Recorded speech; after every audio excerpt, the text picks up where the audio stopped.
I will never forget that cup of coffee. Well, a couple of years ago, I was traveling when my schedule worked out on Christmas Eve.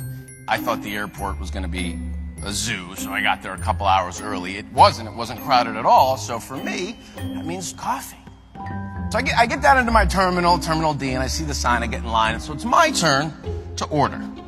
And I was greeted with this very warm and sincere welcome. This woman said to me, "Hi, my name's Lily. What's your name?"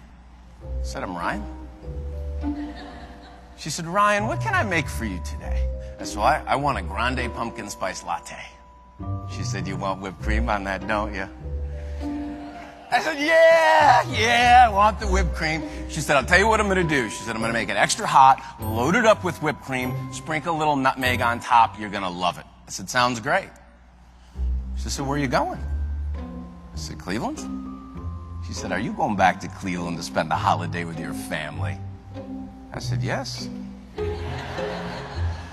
Now, at this point, I start looking around for the camera, right? I mean, I'm trying to get a latte. So I move down the line, and the conversation continues, and she's funny. She's asking me questions about my family and our holiday traditions. She's laughing, and I'm laughing, and she hands me my drink and says to me, "Ryan, have a safe trip back to Cleveland.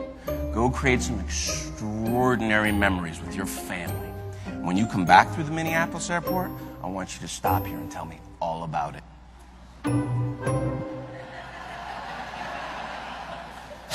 As I get my drink, I start walking away, and I stop and I look back at this woman, and I think to myself, it's Christmas Eve. Most people would rather be anywhere else in the world than serving coffee in an airport. Not her. It was like she was meant to be there. And I couldn't help myself. I had to go back. So I did. I walked back, and I said, "Excuse me, Lily." And, she jumps around. "Ryan, is everything okay with the latte?" I said, "No." I said, "The latte is perfect.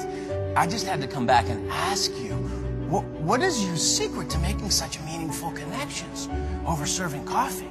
Well, she corrected me. She said, "Ryan, I'm not serving coffee. I'm pouring happiness into people's lives."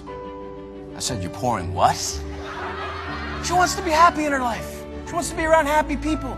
So she chooses, even on Christmas Eve, to smile, to have fun, to help people, to just be happy.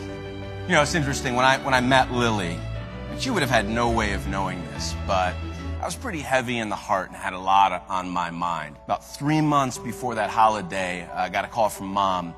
We got some really tough medical news about Dad. And it was a terminal diagnosis, and we knew we probably weren't going to have a lot of time.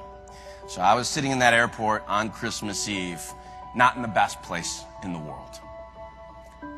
I will never forget that cup of coffee.